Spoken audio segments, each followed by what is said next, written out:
o'clock. Yes, ma'am. Sure, sure. We must give importance to the participants first. Yes, yes, Yeah. yes.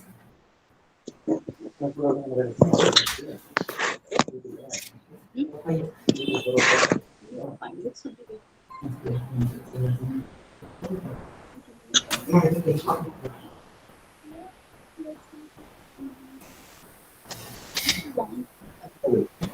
ஓடிட்டு இருக்கும் பிரச்சனை இல்லை.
Sir, shall we start the meeting or can we wait for a few more minutes, sir? Participants are joining now.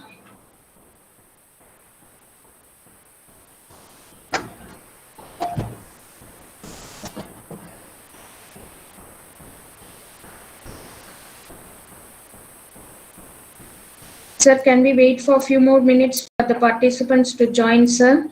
Yes, sure.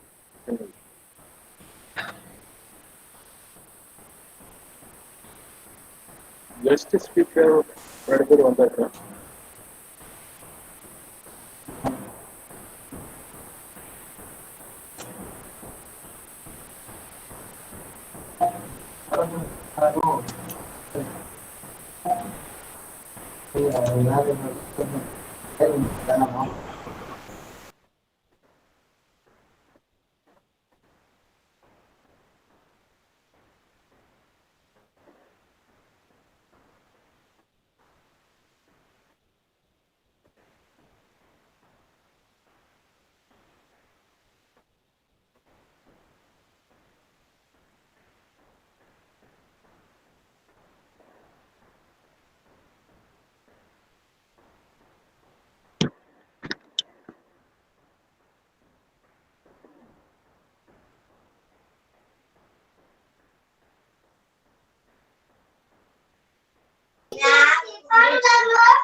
Sir, shall we start the meeting, sir?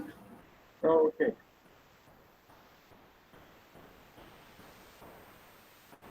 Start பண்ணிருங்க. கேக்குதா? Audible?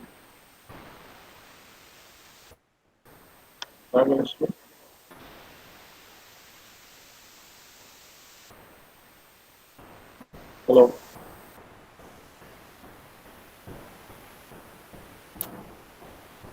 Audible இருக்கா பேசுறது?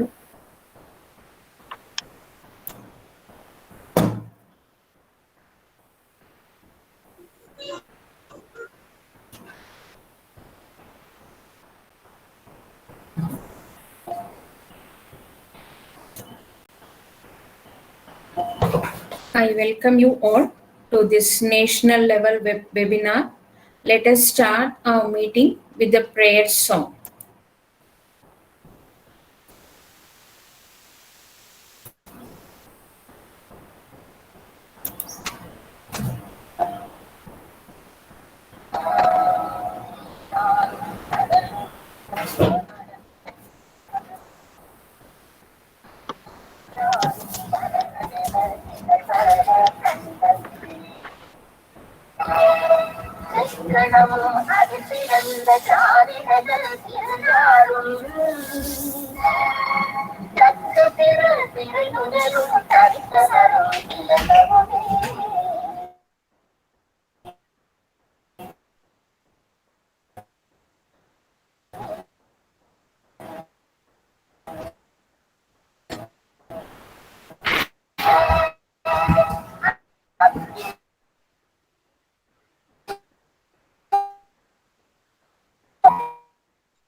I call upon Mrs. V. Nagalakshmi, Head Department of English, Government Arts and Science College, to deliver the welcome address. Good evening, everyone. With immense pleasure, I welcome our chief guest, Wonder Woman, Dr. L. Sangeeta, Head Department of English, Thiruvalluvar University, Constituent College of Arts and Science, Kalakurchi. Welcome, ma'am. It's my privilege to welcome our guest of honor, Dr. Elagaman Emanand Singh, Assistant Professor, Government GP Women's College, Dhanamantri University, Impal, Manipur. Welcome, sir. It is great pleasure to welcome Dr. R. Suresh, our Principal, Government Arts and Science College, Nallur. His motivation made us to organize this webinar. He is a pillar of strength to us. Sir, I welcome you. It is my pleasure to welcome professors, research scholars, students from government colleges and from various universities all over India. Once again, I welcome you all. Thank you.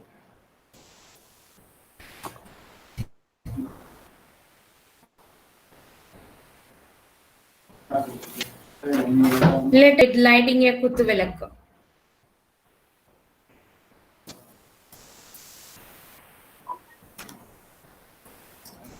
Thank you.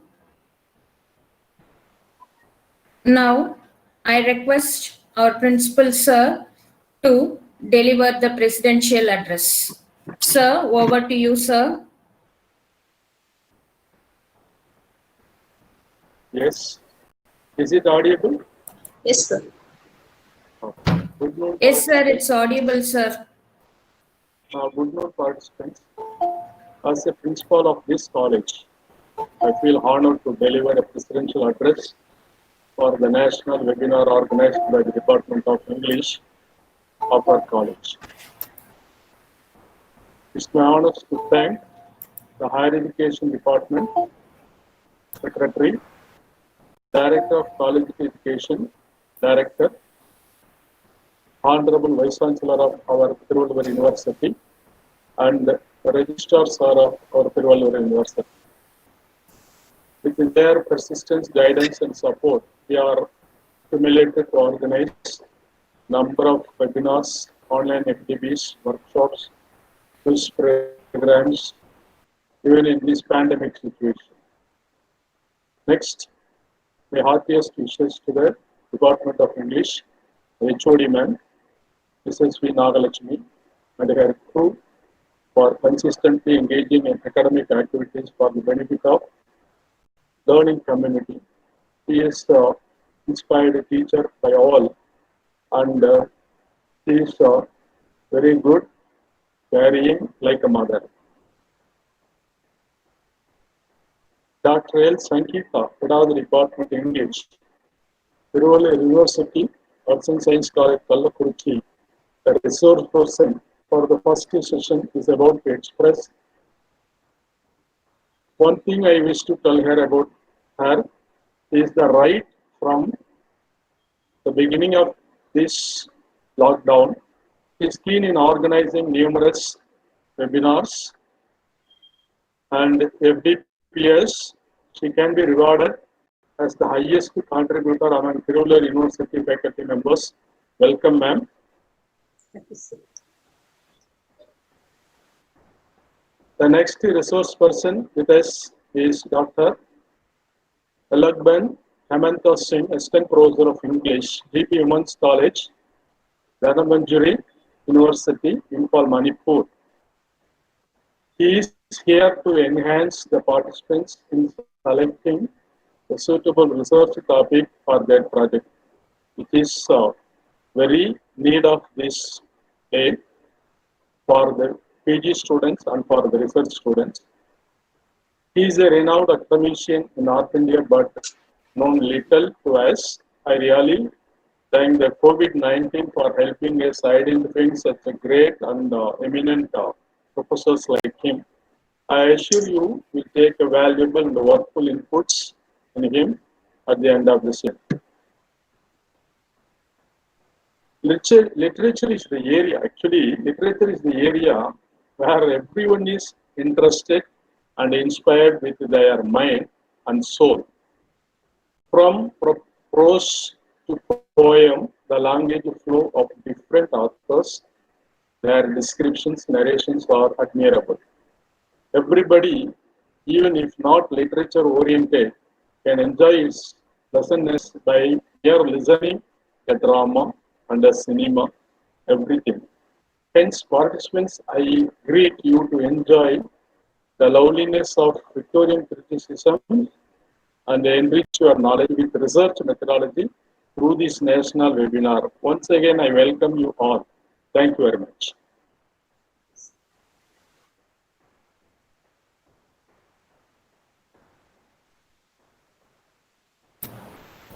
Thank you, sir. Now it's time for us to introduce our first resource person, Dr. L. Sangeeta. She is working as assistant professor and she is also the head PG Department of English, Trivandrum University Constituent College of Arts and Science, Kalakurchi. She has more than 17 years of teaching experience and she has guided 8 MPhil students and 1 PhD student is in progress. She has published 3 books, 10 articles, both in national and international journals. Besides research and teaching, she is also the coordinator of RRC, Zonal Officer of Trivandrum University Placement Cell, Vilpram Zone. She has organized 9 national level webinar, 7-day international FDP program on literary criticism, 2 international webinar, and 3 national and international e-quizzes. She has acted as resource persons in various colleges and online webinars and FDB programs. She has also acted as chief superintendent for university exams, TNPC group exams, B.Ed exams, and she has been TANSAC coordinator from 2016 to 19. Tani Oruvan Award for Best Teacher of Kalakurchi region was awarded to her in the year March 2020 by the Tamil Nadu Secretariat Media Association. Ma'am, I welcome you to deliver the enlightening lecture on Victorian criticism and overview. Ma'am, over to you. Thank you, ma'am. Thank you for your good introduction to me, to my friend Nagalakshmi, for giving me as a wonderful opportunity to present my presentation in their national level webinar. And next, I would like to show my sincere thanks and gratitude to respected principal Dr. Suresh sir. He is always appreciating me for conducting such webinars in our college, and sir is a very good academician who knows the power of his subordinates. He always appreciates them and encourages them to do the work in a favorable way. Thank you, sir. Thanks for your opportunity for me. Thank you once again.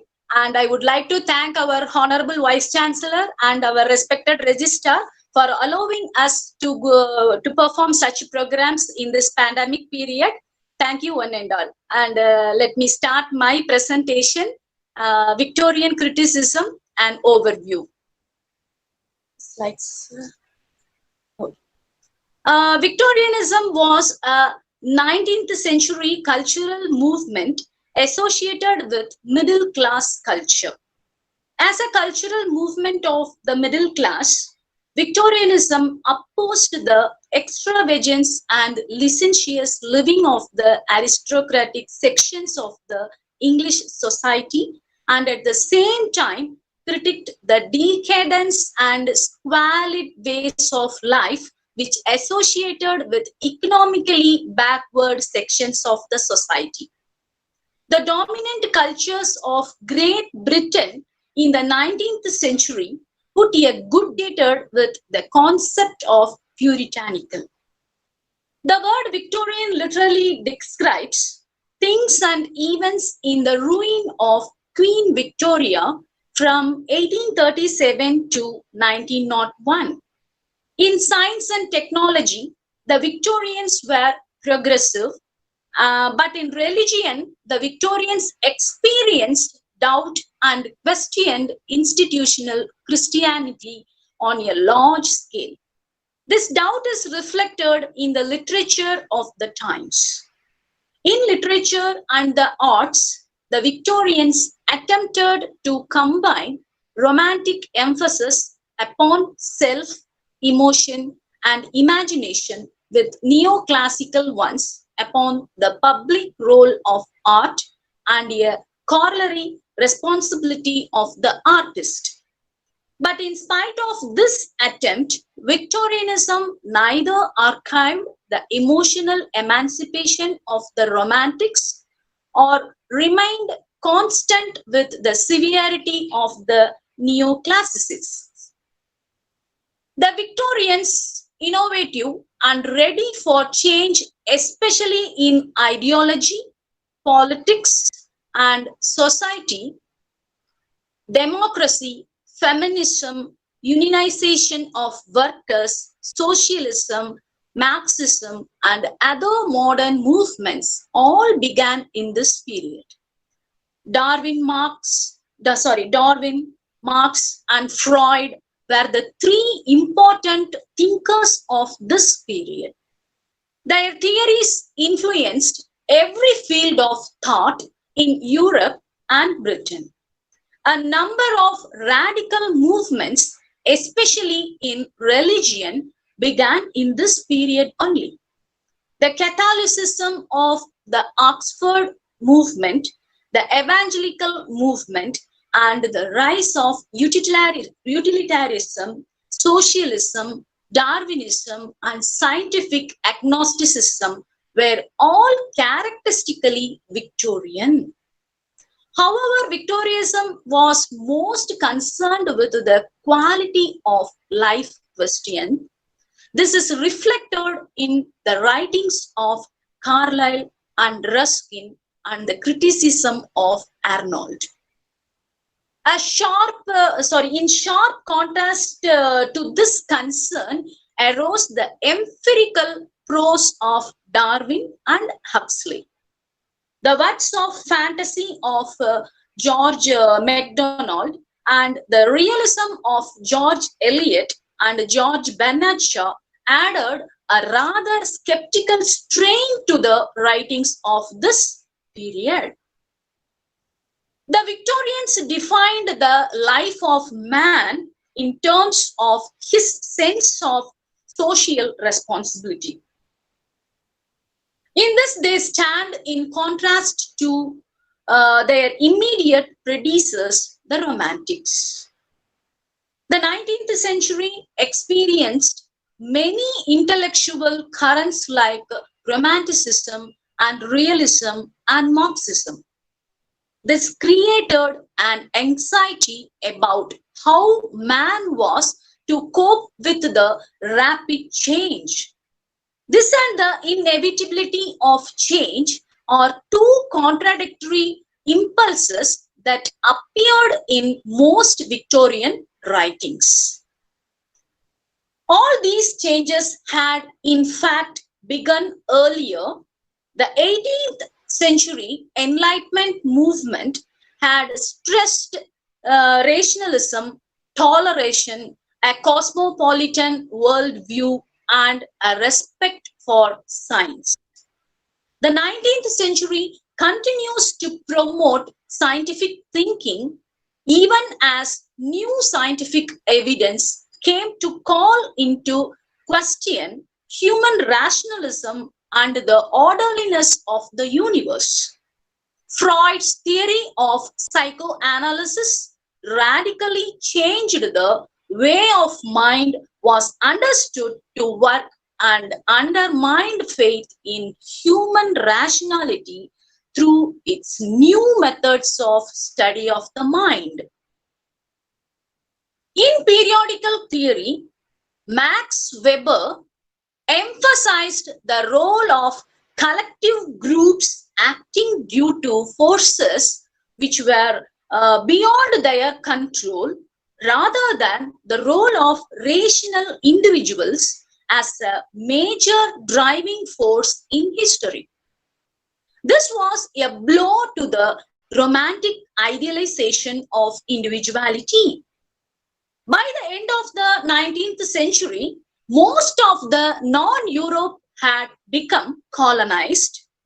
The imperialist conquests and economic domination of most of the world valorized Western ideas which also became the most powerful weapon for challenging traditional modes of thought and life around the world. The first half of the 19th century for Europe was marked by a series of turbulent wars and revolutions, which gradually formed into a series of ideas and doctrines now identified as Romanticism, which focused on individual subjective experience, the supremacy of nature as the standard subject for art, revolutionary or radical extensions of expression and individual liberty. By mid-century, however, a synthesis of these ideas with stable governing forms had emerged partly in reaction to the failed Romantic revolutions of 1848, called by various names. This is stabilizing synthesis were rooted in the idea that what was real dominated over what was subjective. It was exemplified by Otto von Bismarck's realpolitik by practical philosophical ideas such as positivism and in general by cultural norms now connotated by the term Victorian era. Cultural to this synthesis, however, was the importance of institutions, common assumptions and frames of reference. These drew their support from religious norms found in Christianity, scientific norms found in classical physics, and doctrines that asserted that depiction of the basic external reality from an objective standpoint was in fact possible. Cultural critics and historians label this set of doctrines realism, though this term is not universal. In philosophy, the rationalist and positivist movements established a primacy of reason and system. The Victorian glorification of Western civilization and progress as the most supreme in the world was an imperialist ideologue, and the Victorians themselves saw themselves as the very essence of civilization. And behind that, their rational and restrained culture had a good deal to teach the rest of the world. The Victorians provide the last major step in the advancement of English critical theory before its 20th century established as a scientific and methodological discourse. It is also true to assume that Victorian criticism represents the transition to or culminates in modern literary theory and criticism. In the 19th century, the coexistence of different artistic and literary trends during one period led to the separation of criticism from literary process. The separation of criticism from literary process is also a result of the diversity of literary forms. But primarily, the independence of criticism from literature is acquired by creative and critical writing confronting and falling under the influence of diversity and complexity of philosophical thought, social theories, and scientific advances, where critics attempt to assimilate science to literary criticism. The route of criticism towards independence from literature means its own diversification and organization as a typology.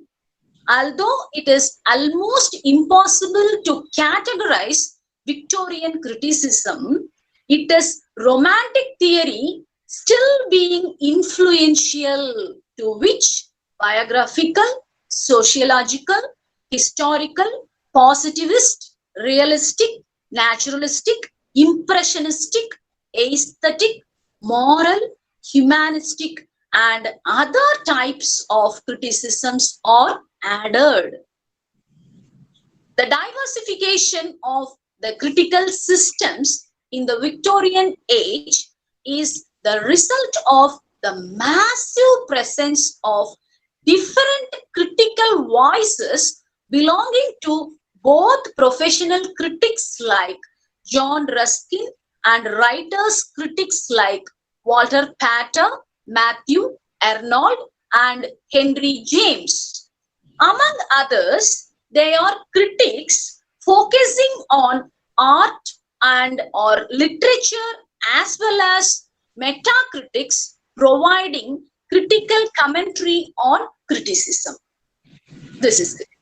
And let us see the characteristics of Victorian age.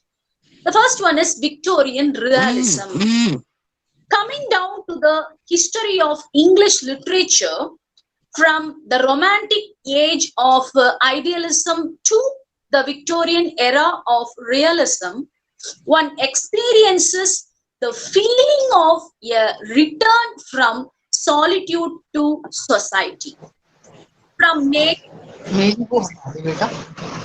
concepts to issues, from spiritualism to pragmatism, from optimism to agnosticism, from lyricism to criticism, and from organism to compromise. A large part of the complex of change that comes about in English literature from early 19th century to the later 19th century. It can be measured from the kind of change the images of the ocean undergo when we move from Byron to Arnold. The movement of realism is generally a minor movement in the later 19th century, which began in France and was later followed by England. Next, we pass on to the Victorian compromise. In terms of philosophical ideas, the Victorian period, unlike the earlier periods of literary history in England, it was marked by conflicting movement carried on through crusades and counter-crusades, attacks and counter-attacks. The Victorian compromise was a combination of the positive and negative aspects of the Victorian age. The first one is the expansion, great technology, communication, and colonial empire. The second one is poverty, injustice, starvation, and slums. Whereas the Romantics could afford to withdraw from the town in the initial stages of the industrialization, the Victorians, facing the flowering of industrial revolution and had no such soft opinion available to them. Therefore, rather living in solitude, writers of the Victorian age had to cope with the process of change in which the old agrarian way of life had to make the place of the new individual civilization. Next, we see about the utilitarianism. Against the chain of thinkers, including Newman, Arnold, and Ruskin, who were essentially religious, was the formidable force of utilitarian thinkers, continued by J.S. Mill and agnostic scientists like Darwin, Spencer, Huxley, etc. Although utilitarianism was propounded by Jeremy Bentham, the philosophy came into operation during the Victorian era. Both the state and the industry came under the heavy influence of this mechanical approach to matters of the human soul. And the celebrated principle is the greatest good of the greatest number. It was the governing rule of the utilitarian thought on morals, law, politics, and administration. Next, we pass on to the agnosticism. Agnosticism is defined as the belief that nothing is known or can be known of immaterial things, especially of existence or nature of God. The term agnostic was coined by T.H. Huxley in 1869 AD. The realization that God's existence is neither observable nor provable drove society into a state of uncertainty. People of the Victorian era sought to explore and understand questions about the metaphysical world, but ultimately found no answers and were left in doubt. Agnosticism was a means of identifying the skepticism that stemmed from the inability to logically support the existence of spiritual beings. Let us pass on to Matthew Arnold. Matthew Arnold, he was born in the year 1822 and died at the year 1888. He was not only a critic, but also a poet. His critics are important literary critics of this age. From 1857 to 1867, he was professor of poetry at Oxford. During this time, he wrote his first books of criticism, including On Translating Homer in 1861, in 1888, Essays in Criticism, and in 1867, Study of Celtic Literature, and in Culture and Anarchy, it was published in the year 1869, and Orland in 1871. He widened his field to include social criticism.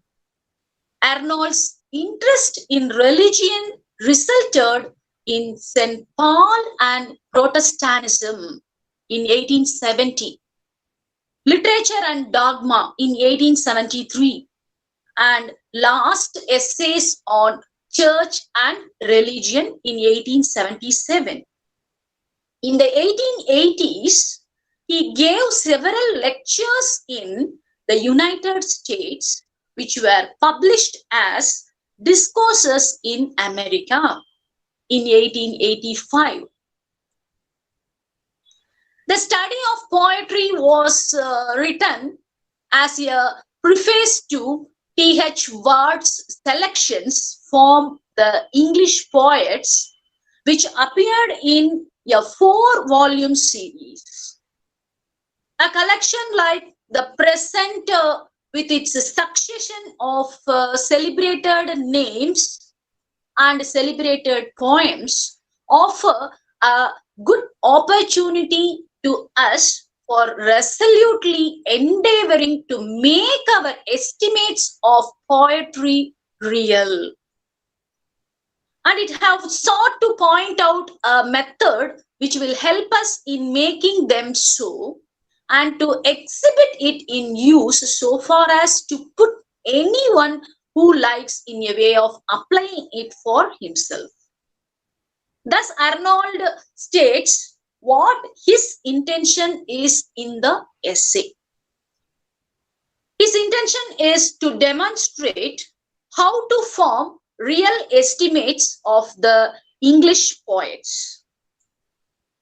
This he does by putting poets of every age to close scrutiny and comparing them with the classical masters of the past. Such a method is described by Arnold as the touchstone method. Next, we can see the Arnold's literary criticism may be said to fall into two broad divisions. The first one is on the art of poetry. The second one is on the art of criticism. The former, generally speaking, is the earlier phase when the writing of poetry engaged his attention. This phase of Arnold's work preceded his later work of teaching others how to judge poetry as a critic. The later phase, when the poet being more or less out, the critic was free to apply his mind to the problems of his craft. Next, let us see Arnold's critical principles on poetry. T.S. Eliot praised Arnold's objective approach to critical evaluation, particularly his tools of comparison and analysis. The social role of poetry and criticism is reiterated by Arnold throughout his critical works. A concern for the revival of classicism marked the literary criticism of Arnold. His classicism came as a corrective measure against some of the critical trends of the Victorian period. There was a group of poets in the Victorian age that came to be called the Spasmodics. The more prominent among them were P.J. Bailey, Sidney Dobell, and Alexander Smith. Both in the verses they wrote and in their critical pronouncements, they held poetry to be the expression of the state of one's own mind in an expressive and highly individualistic language. This led, on the one hand, to an extravagance of thought and emotion, and on the other hand, to the excessive use of metaphor. The Spasmodics reflected the doubts and fears of their age.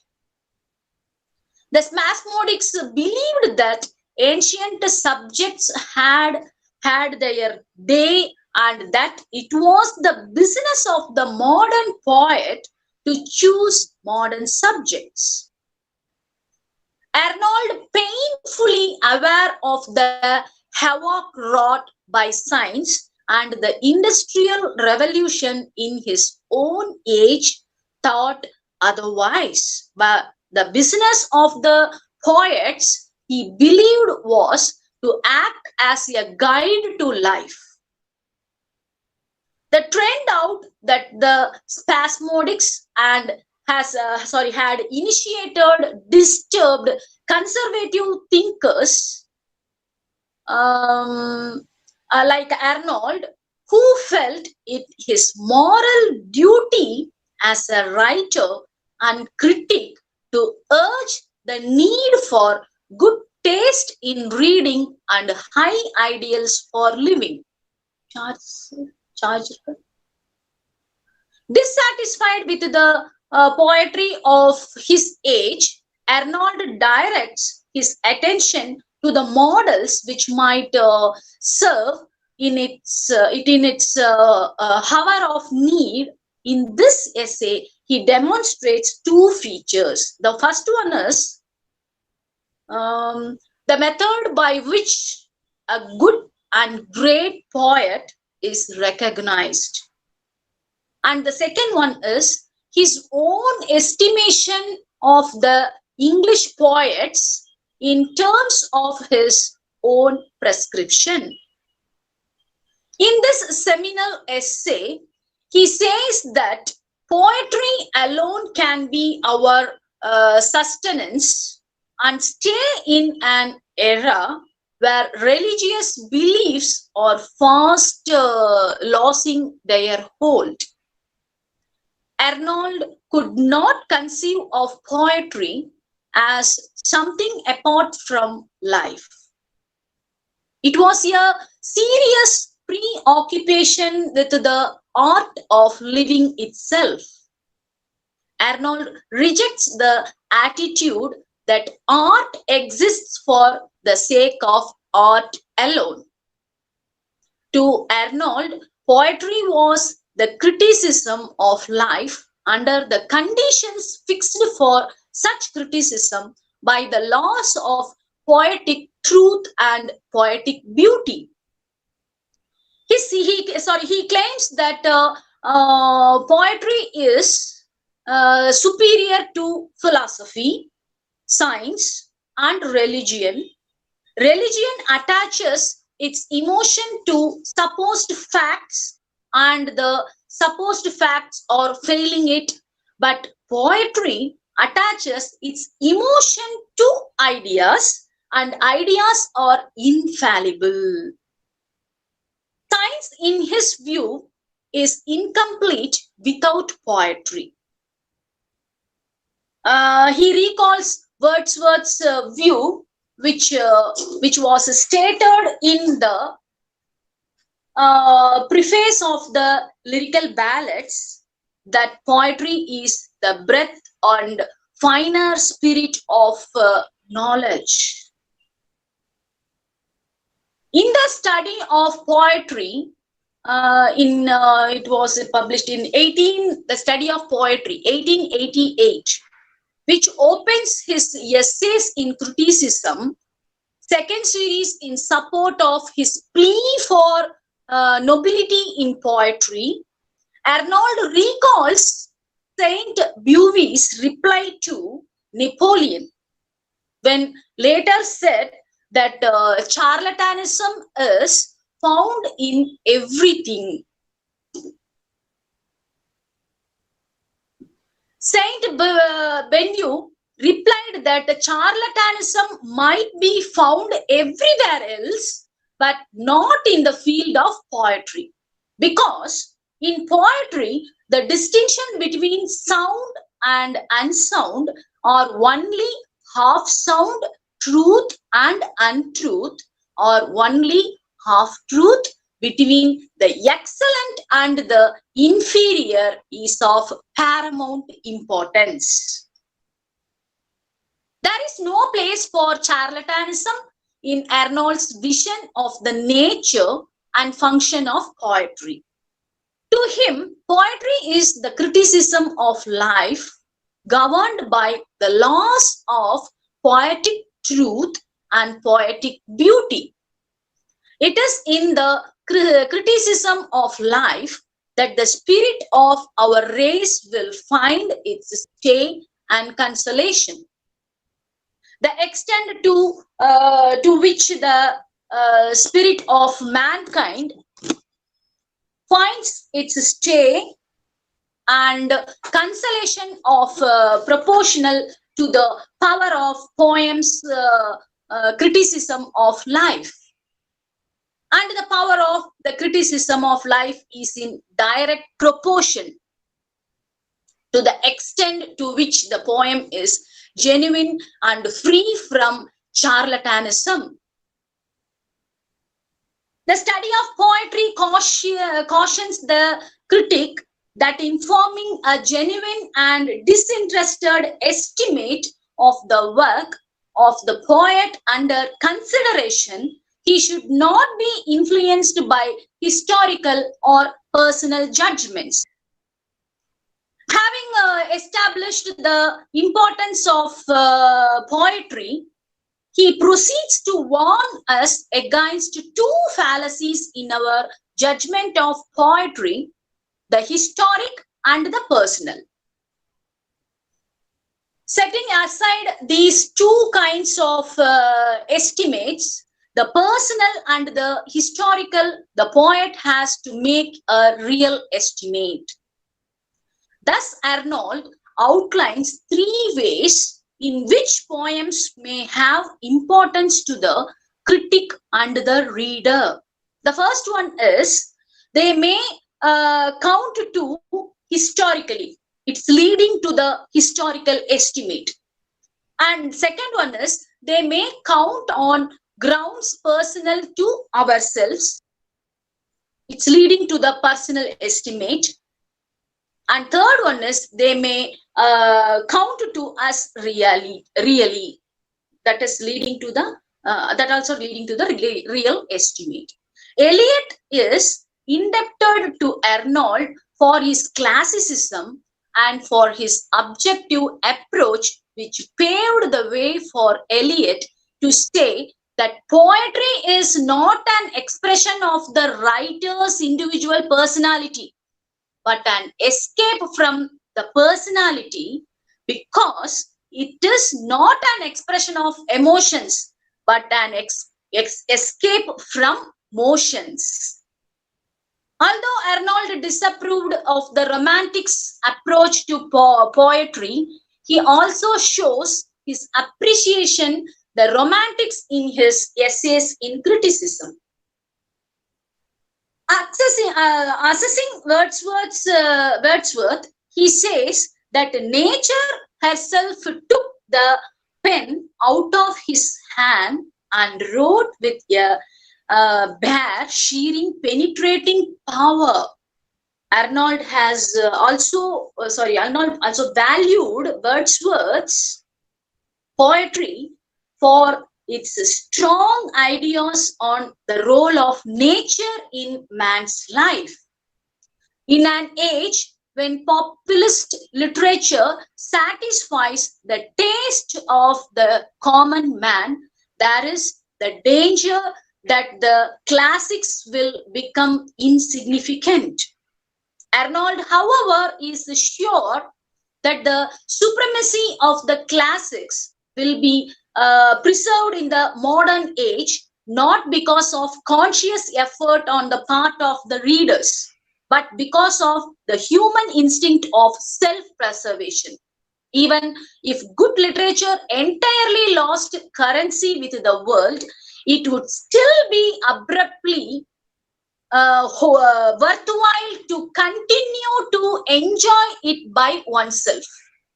But it never will lose currency with the world in spite of momentary appearances. It never will lose supremacy, currency, and supremacy or insured to it, not indeed by the world's deliberate and conscious choice, but by something far deeper, by the instinct of self-preservation in humanity. In the present day, with the literary tradition overburdened with imagery, myth, symbol, and abstract jargon, it is refreshing to come back to Arnold and his like to encounter central questions about literature and life as they were perceived by a mature and civilized mind. Thank you.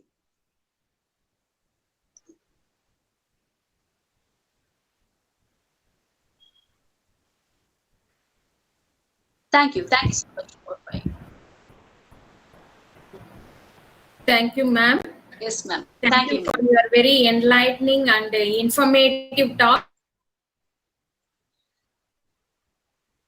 Thank you, ma'am. Thank you. My sincere thanks to the principal, Mr. Suresh sir, and Nagalakshmi ma'am for giving me such a wonderful opportunity to me. Once again, I thank you one and all. Thank you, ma'am.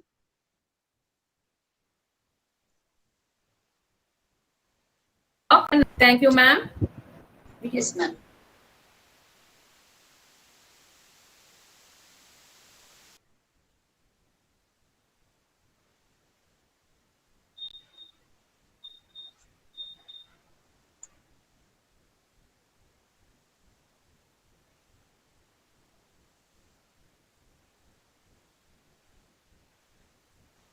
Next, Hemanta sir is in waiting. Yes, ma'am.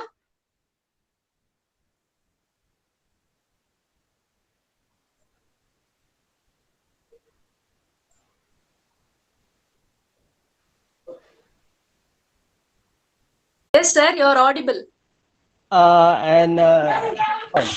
So audible as well as visual is right? Yes, sir, both are clear. All right.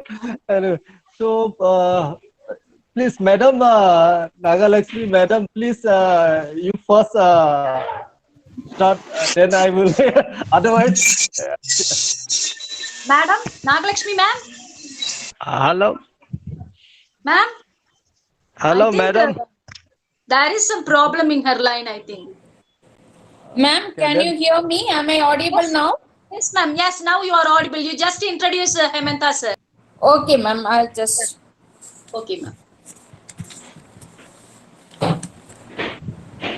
Dr. Elagaman Hemant Singh is working as assistant professor at GP Women's College, Dhanamantri University, Impal, Manipur.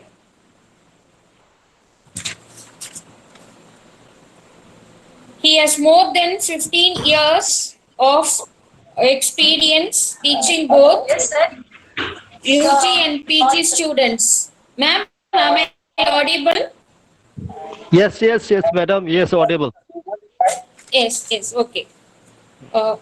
He has published a book. Yes, ma'am. Yes, ma'am. I think there is some problem in her line. Ma'am, can you hear me? Am I audible now? Dhanamantri University.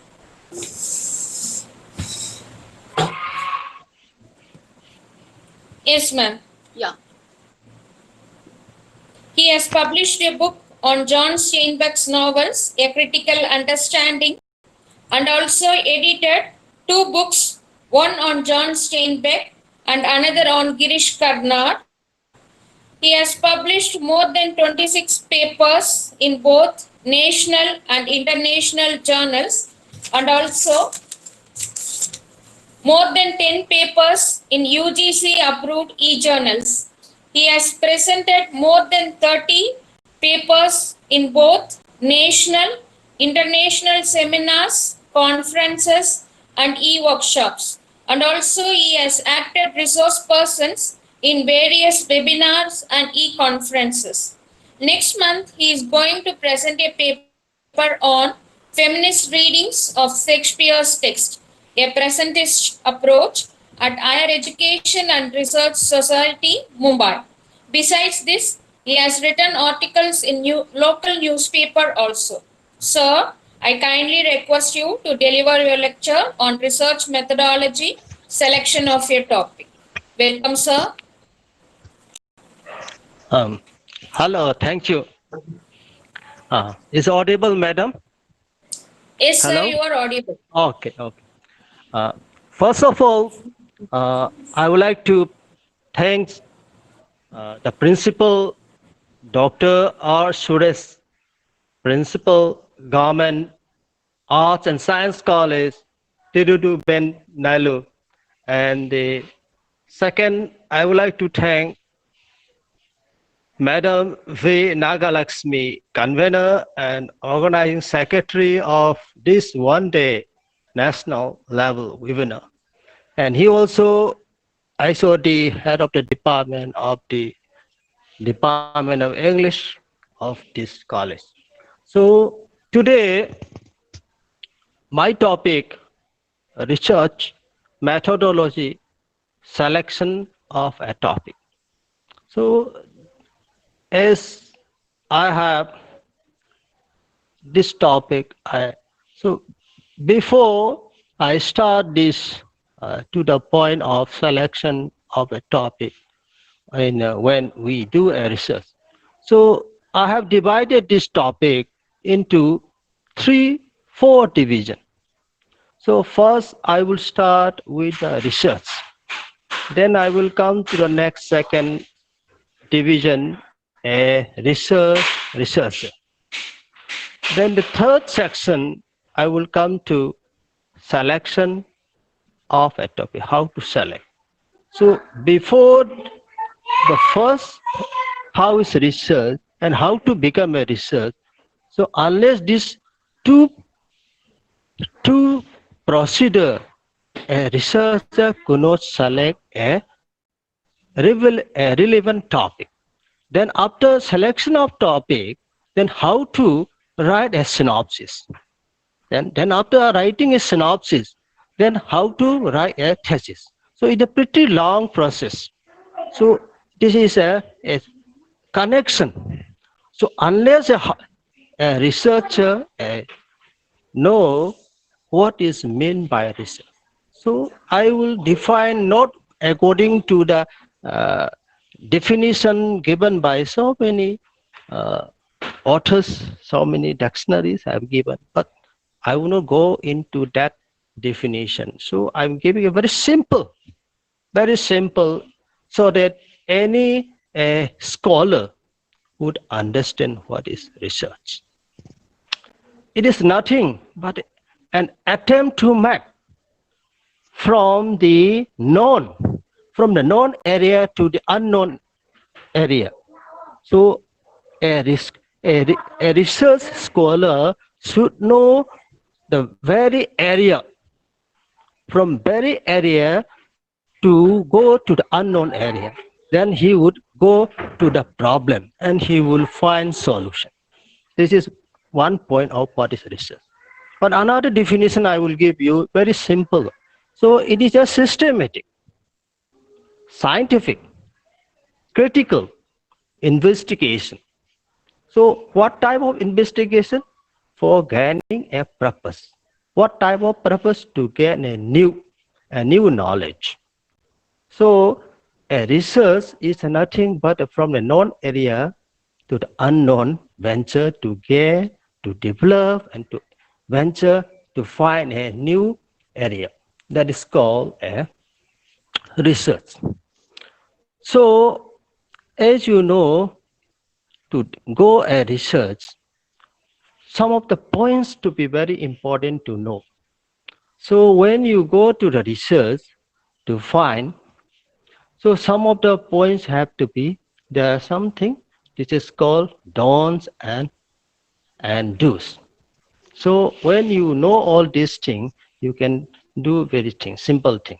So some of the do's, before do's, the point thing is don'ts is very important. So when you go to the don'ts, so some of the points you to be noted. So when you do a research, imitation is not allowed. Repetition is not allowed. Compilation is not allowed. And emotional appeal is not allowed. Patriotism is not allowed. Plagiarism is not allowed. Propaganda is not allowed. Anti-national is not allowed. So this is the point, some of the points to be noted. Then what are the things can be incorporated in the research? Argument, of course, argument is allowed. But with purpose. Then a logical, rational discourse is allowed. And what are the things? Suppose you compare, contrast with one or one thing another. So that is allowed. In short, after pursuing the truth with the help of observation, analysis, comparison, interpretation, verification, evaluation, and the end product, this is called thesis. So a research to go all these tests. So some of the points of the meaning of the research, this is to be noted, take to be account by a new research, by the scholar. So now I will come to the second part. So my topic, I have divided into 4 sections. So the second part of how to become a researcher, a young scholar to become a researcher. So some of the point I just want to distinguish between research in literature and research in science. So first, I like to give little idea about the science. So research in area in the science. So social science, whatever this related to the surveys or experiments or the laboratory. So this is the area where science students, science scholar, they can incorporate their findings can be done in the experiment, laboratory, social survey or field survey. They can incorporate as a hypothesis. But our research in literature, it is not depend on laboratory. We are depend on the text, literary text, literary scripts, interview, then manuscript.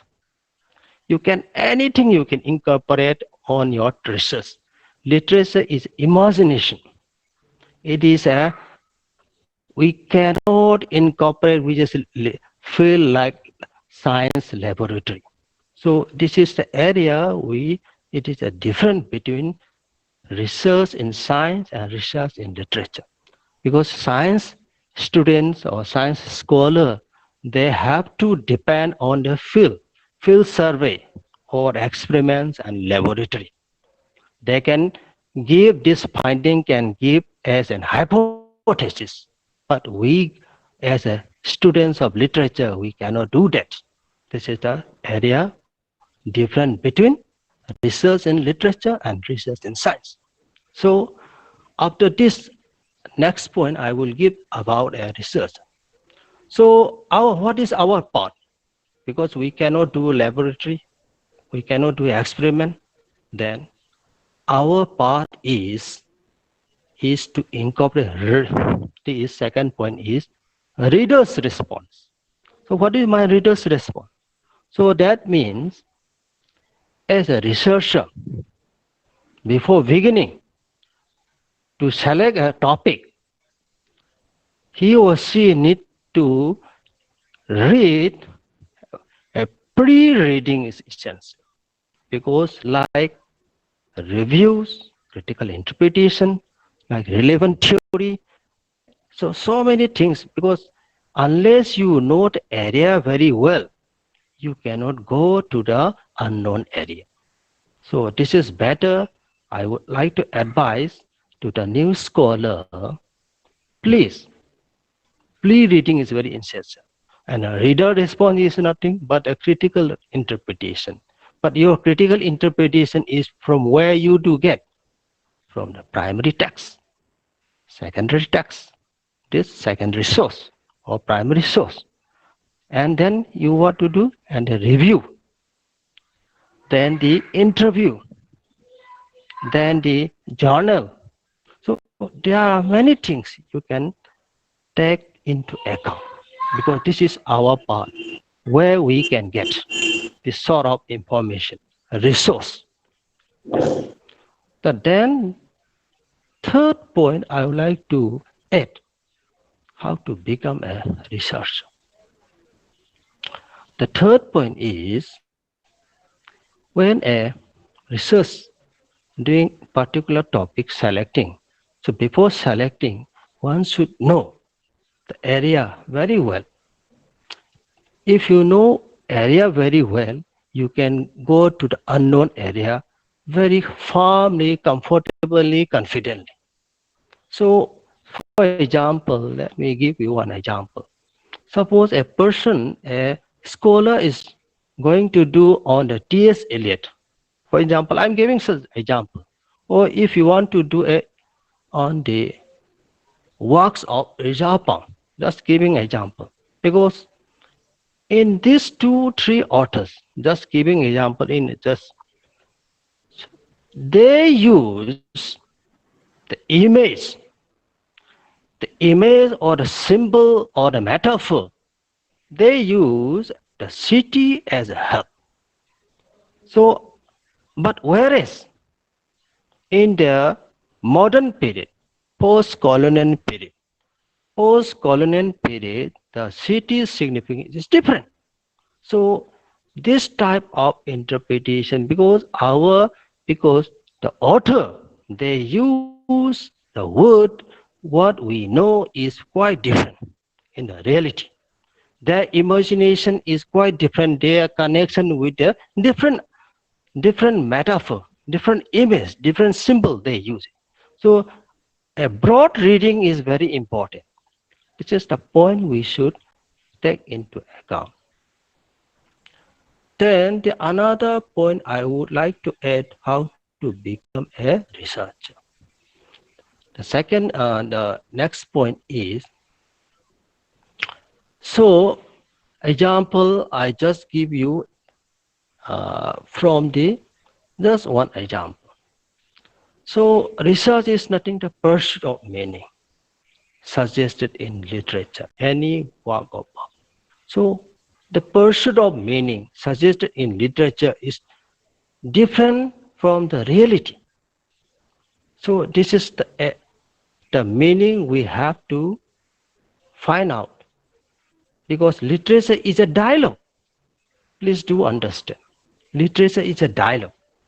I said in the beginning, research doing in science is will find in laboratory or experiment or field work, survey.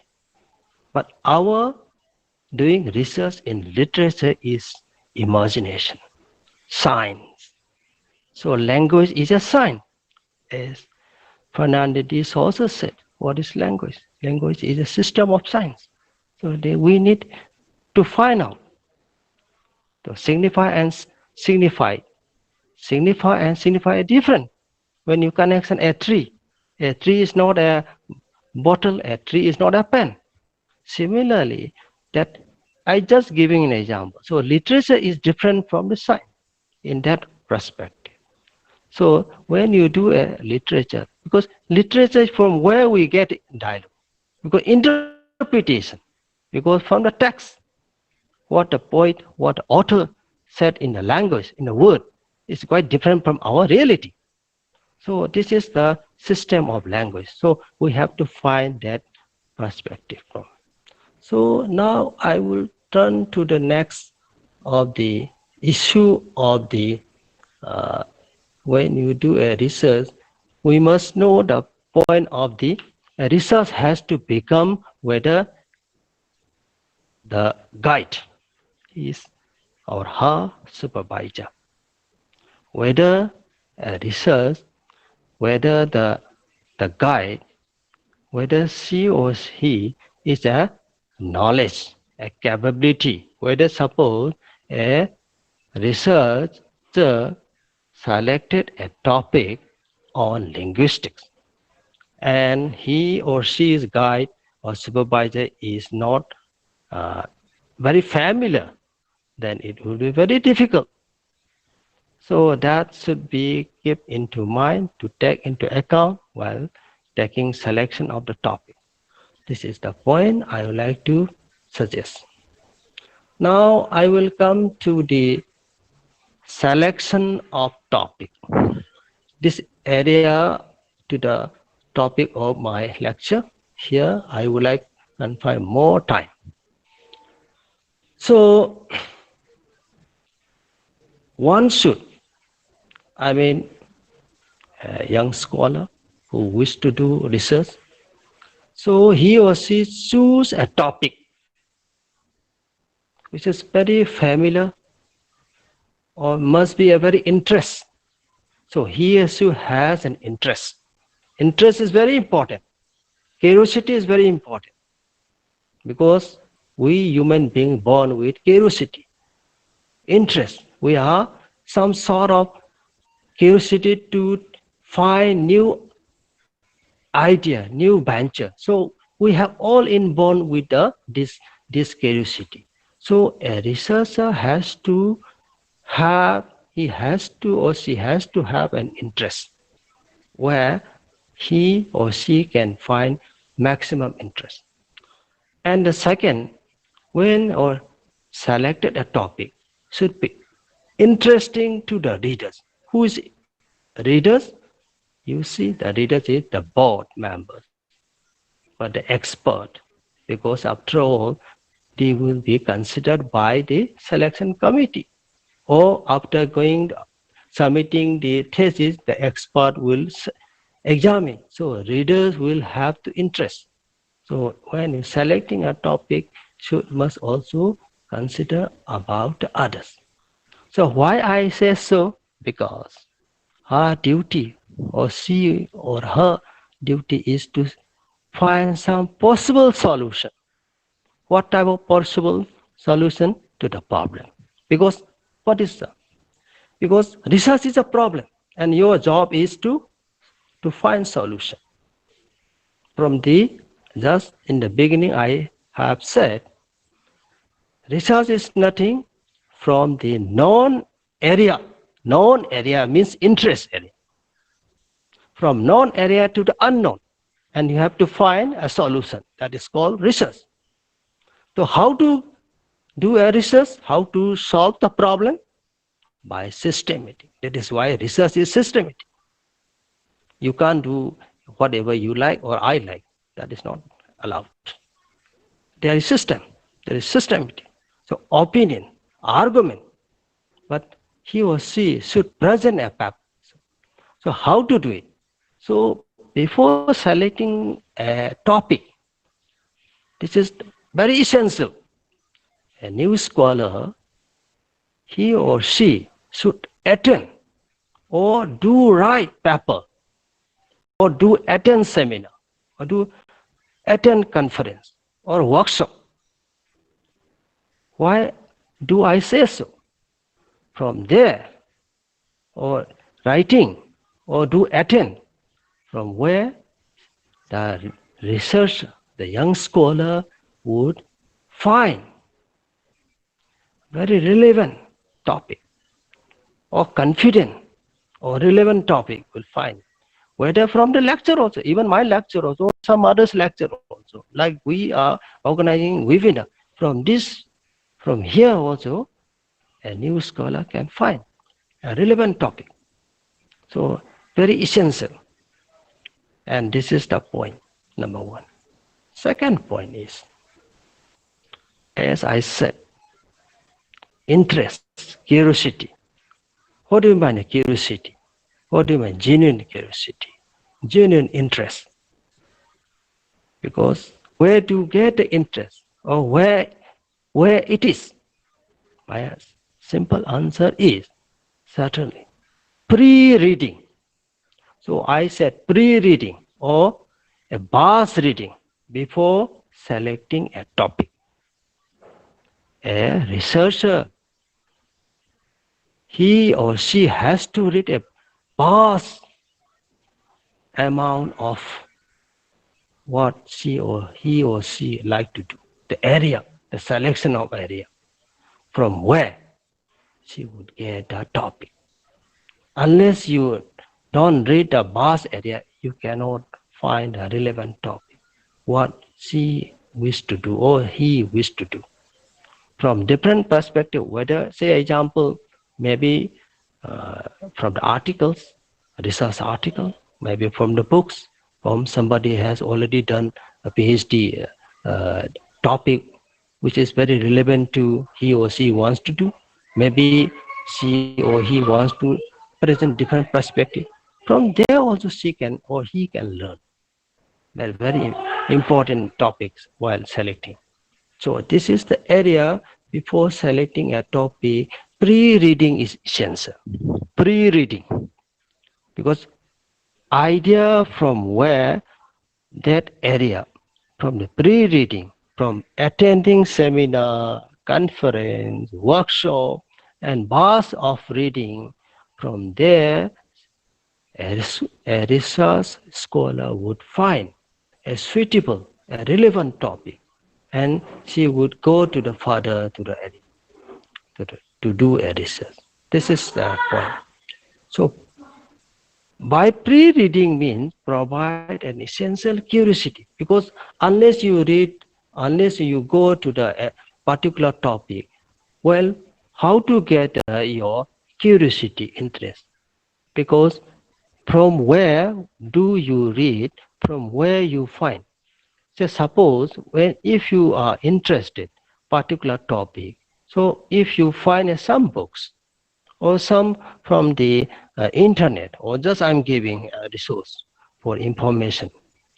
When you go for a library, when you go attend a seminar, when you go to attend a workshop, from there a researcher would find a relevant topic also. So this is a pre-reading, part of pre-reading. So pre-reading is essential.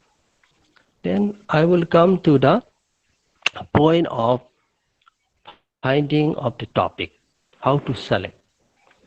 And just I have in the beginning, I have mentioned that curiosity and interest is very essential.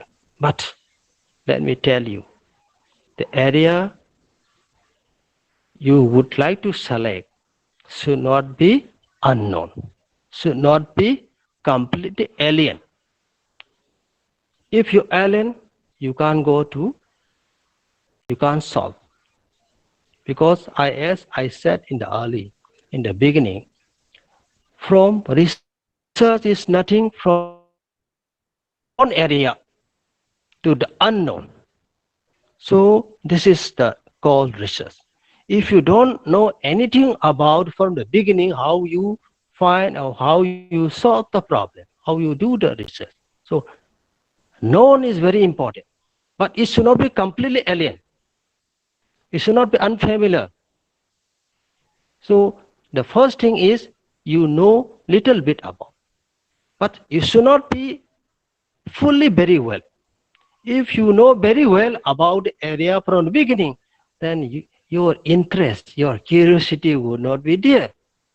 So research is not that. You need little, slightly familiar. This is the point I like to give emphasis. Slightly familiar area to unknown. That is very fruitful, because curiosity. Where do you get curiosity? If you know very well where do you get curiosity, you cannot do research.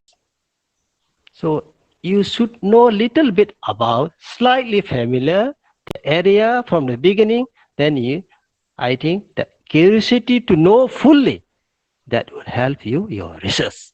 This is I like to give emphasis to this point. Then how to select the topic area, title of the research work, what I mean.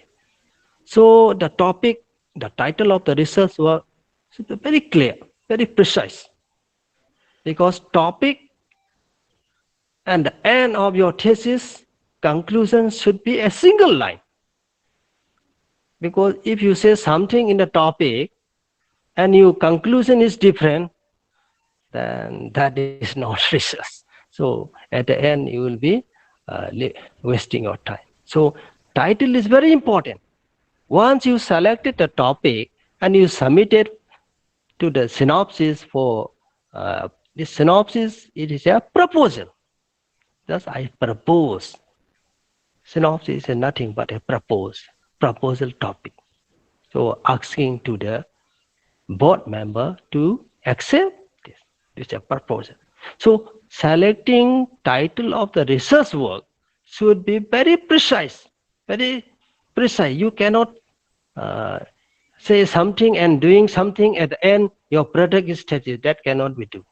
So I will give two examples. Okay, the title, just giving a title, just in order to understand how to select title of the research work. So, say one example I will give you. I will read very slowly. Various religious conflicts in the fictional works of Pearl Buck. I think many of heard literature of student Pearl Buck, the American novelist. Okay, so various means different religious, this religion conflicts in the fictional works of Pearl Buck. This is one title of the research. Okay, then the second point is same title but slightly different. The religious encounter in the selected novels of Pearl Buck. So let me clear. The first one, the various religious conflicts in the fictional works. You see, research, as you know, it is a limitation. You can't do all the work of the Pearl Buck in your research. It is not possible. It is not possible. So it is a loose. The topic itself is loose, ambiguous, without any clear boundaries. So that is why I am saying your a selection, a title of the research work should be very clear, precise, and direction also very clear. You cannot say I will do all the work of the particular author. No, that is not possible. Research is not it needs limitation, because your chapterization, you're going to make in the synopsis, you will have to give a chapter. Okay, I will do this chapter. In this area, I will do second, third, fourth, fifth. So you have to give the particular section in a particular novel or particular poems or particular dramas. So you cannot do whole work of a particular author in your research. That is not possible, and that cannot give a to the point. So ultimately, this type of various religious conflicts in the fictional work. There is no limitation, there is no boundary of our work. So that topic definitely likely to reject by the committee, selection committee. This is the point one. The second point I'm giving, you see, the religious encounter in the selected novel, because here a title has been given as selected. Selected means some of the work a researcher will give particular 2 or 3 or 4 particular novel where she or he would do a research. Then okay, so this is given as selected. So this type of topic title we have to look into account when selecting the title of the research. So I think next point I would like to give more. Another I will give a little bit idea, because I will give from the E.M. Foster in order to understand how to write a research paper, how to write an ample thesis, how to write a PhD research. So writing a paper is a beginning step to the level of research. So paper article we are publishing, or maybe for a seminar or a workshop. This micro level will give you a scholar how to write a thesis. All right. So a particular author selecting and try to present a paper or a workshop that also another aspect of helping to how to write or how to select a topic. So that type also very helpful. If I say E.M. Foster's A Passage to India, significance of the third section, temple, then you can write, because a paper or particular paper for writing for a publication or for a presentation, that needs around 3,000 to 2,000 something like, maybe 4,000. So that area specific, because you can't present whole the EM posters, passes to work, you cannot present. It's not possible. For particular paper presentation, you have to go to the micro level. You have to give a small area of the EM posters, a passage to India, that novel. You just take a small uh, uh, topic and you can give, you can present. So this is how you can learn, a research scholar can learn. Then another of the uh, ample, ample dissertation. So if an EM posters a passage to India, if a research scholar selected the theme of conflict in the EM Foster's a passage to India, the then theme, okay, because it makes some sort of chapterization, because it in for about 3-4 chapter from the theme of conflict can give you a particular chapter in the ample. For amples, for writing a thesis, ample dissertation, so it require a minimum of 4 chapter. Okay, first part is introduction and the last part is a conclusion. Between the some sort of 3-4 chapter you can give from the theme, the social theme, political conflict, psychological conflict, all sort of can give in a particular, this particular one novel you can study. But in a PhD, only one novel is not enough. Of course, this is exceptionally some of the novel, one novel is enough for a particular PhD to particular novel. But in the case of the EM poster, one novel to do one research for the PhD is not possible. So in that area, you can select some few selected novel, you can do it. So similarly, I have given 3 examples about how to write a paper, particular paper, small paper for the presentation. Okay, then for an MPhil, you need at least 4 chapters you require to write, and for the PhD, a scholar has to manage around 6 chapters.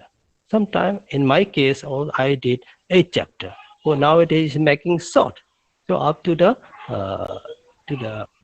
board members or selection members of the committee of the subject to the university. So this is how we can select.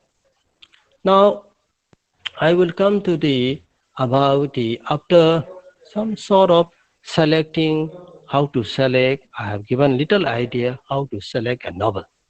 So after selecting of the topic, then now we will come to the synopsis. So this synopsis area is very tricky, but very small, very easy. We can manage. So when you do writing a synopsis, to keep in mind, because whole synopsis it should come within the maximum page of say 10 to 15 maximum. No, there is no very lengthy not synopsis is it should come around 10 to 15 pages. So what do you mean by a synopsis? It is nothing but information. I'll just tell you very simple word. It's a framework, an outline. You are going to, because synopsis is a purpose, your purpose study, a brief information about a topic selected, you have selected. Okay. So synopsis is nothing but a brief framework. Okay, some framework you are giving outline. Okay, this is it. I have information I have selected. So First, you select the topic, then you have to write a synopsis. So, where in the first part is a title of the topic you have selected. Okay, so in the selection I have said it should be precise, be clear, because the beginning of the synopsis in the title, when you do a research, at the end of the production is what is called thesis. So when you produce a thesis, it should not be conflict with the topic itself. So very important. So it is a framework. In this framework, it will be, everything will be thesis, everything of the thesis, chapterizing, everything will be inside this framework will be, this is the final. So something, it is like a final check. I would say. So you cannot go beyond, or you cannot give less. So it is within the framework, this synopsis, you have to incorporate all idea, what you want to do, everything. So first is the topic. Then after selecting the topic you have given, the topic should be very precise. Then it will come introductory paragraphs. So regarding the choice of the topic. So you have given a topic. Suppose you have given a topic, any topic. I have given some example.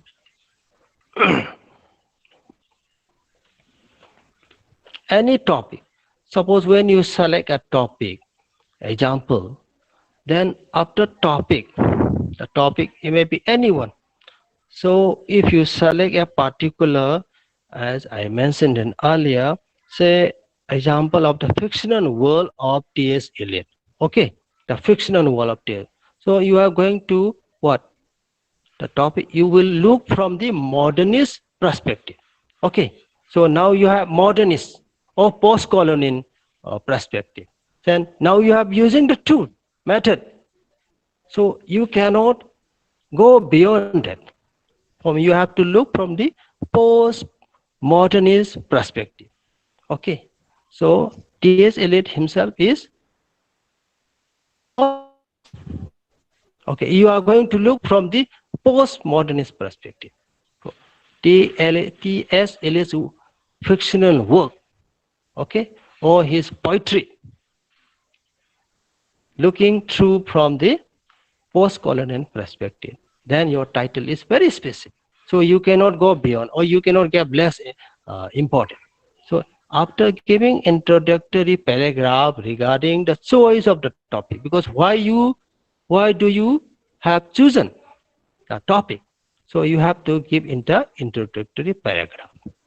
Then after the particular author you have selected, so you give the life and the works of the author selected for the study. Then you will come its objective. Its objective, significance, scope, limitation, because you have to give a particular, because you cannot do whole work of the particular author. Have I given in the earlier some title of the topic, because you must select few. You cannot do whole work of the particular author. So a given selection is a must. So that is why limitation. The scope. What is your scope? What is the method? You're going to use the post-colonial theory, or feminist theory, or psychoanalytic theory. Whatever you use the title in the title of the synopsis. So that will bind you. So you have to keep it specific. So, and then after a few paragraph, you have to mention about the method approach. Method approach means the theory. What type of theory you would like to use in the study of this research method, the approach. So I just given a feminist perspective, or psychoanalysis, or Marxist theory. What type of you want to, or feminist. So that you must use specifically what type of study method you're going to use. Then after a few paragraphs we have to write about the survey of criticism. What do you mean survey of criticism means? So up to the best, up to the latest present context, whatever you are getting, whatever you get about the secondary sources. So because our literature is depend on the secondary sources, not like the, of course, for the science also they do depend on the secondary sources, but they do from the laboratory and to finding, they will compare with the others finding. Okay, similarly here also we have to incorporate few pages, okay, few paragraphs, sorry, few paragraph. You have to give some sort of criticism on that topic somebody has already published, somebody already has done it, you have to incorporate. Okay, this is a review, this is called critical review on that particular author, on a particular books you have chosen, you have to incorporate in the synopsis. Then it comes, next is chapterization. How many chapters you going to make in this your thesis? Suppose you're going to make a 4 chapter or 6 chapter or 8 chapter. Okay, so you have to mention. Then only not a chapter, but first chapter I will this introduction. Second chapter I will make this. Third, fourth, fifth, you have to mention little comment. Okay, second chapter I will give this. So that is why I said in the very early pre-reading, pre-reading collection of information. You see, and everything you read will help you. So pre-reading is must. So that will give you even the chapterization also from past reading, or what type of chapter I will give. Okay, second, what I would like to give. Third, I would like to what. So that chapterization you must give a little comment. All right. Then the conclusion. In the conclusion, whatever you did from the early, from the chapter 1 to the end, you have to give comment, even your opinion, but your opinion should be supported by the documental evidence. All right, so documented evidence is a must, like in this science scholar also doing laboratory. Similarly, we have to incorporate all the comments supported by the other theory or other critics. This is how research going to do it. Then at the end, we should give in the synopsis tentative bibliography. Just give it tentative, very some few available. So this is how we have to write synopsis. Okay, I think most of the point I have come across. I think I would like to end with this synopsis. Then it comes a thesis. This is a thesis, means nothing at the end product of the synopsis is called thesis. All right, so I think I should end with this my lecture with the synopsis. All right, I'm over to Madam Convener. Hello. Hello. Sir, thanks. Sir, am I audible? Yes, yes, very much, Madam. Thank you, sir, for your elaborate and detailed information regarding this selection of a topic. Very kind of you, sir, for accepting our invitation and giving a detailed description to our students and for all of us. Thank you very much, sir. Sir, there have been Madam. lots of comments in the chat box. Yeah. We appreciate it. Is there any question that I'm ready to share? So far, no one has asked any questions. I'm waiting for them to ask. Any questions, you can post it in the chat box.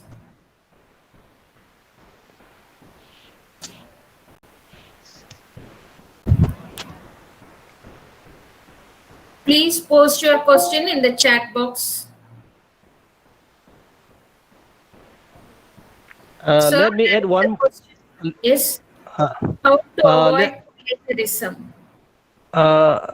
Madam, shall I add one or two sentence only?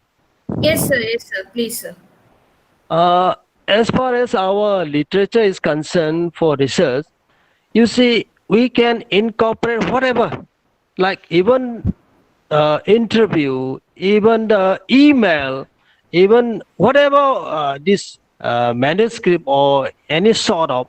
So if you suppose if I going to do a research on the living author in due to this pandemic situation, you can or we can ask some question through email and the author would send reply that we can also use in the our research. This is very, our literacy is not like we can do any sort of, but we must add an authentic, we must take quotation, and this is how we can use it. So any sort of manuscript, whether published or unpublished, or any talk, or even the talk, lecture, whatever we can use in our research. This is I would like to add with the research. Over to Madam. Sir, there is a question, sir. How to avoid plagiarism? Plagiarism out. Yeah, it's a fast reading is must, and if you have some sort of imaginative writing capability of writing, you see, that is why I in the beginning I mentioned first before one should not start abruptly. So that is why I'm just in the beginning I have mentioned first to read where he or she want to, then from where she would get plenty of knowledge. You see, you see, madam, we also like, you see, how we become to very resourceful. Oh, how we become, because after reading, past reading, we are confident, become competent, and we can even give how to write. So this is pre-reading, pre-attending seminar, workshop. This is will give you a different perspective how to write. Then if you capable of writing, then plagiarism, there is no room of plagiarism. There is no room for plagiarism. Yes. Yes. Sir, one more question, sir. Mm. Can you say few theories based on methodology of psychoanalysis? I think Psycho yes, psychoanalysis is, you see, it is a different from the psychology. It is a Sigmund Freud's theory. Okay, so psychology, psychoanalysis is different from the psychology. It is a difference of a dream. Earlier we don't understand dream, so psychoanalysis is the theory of the Sigmund Freud. So he said that you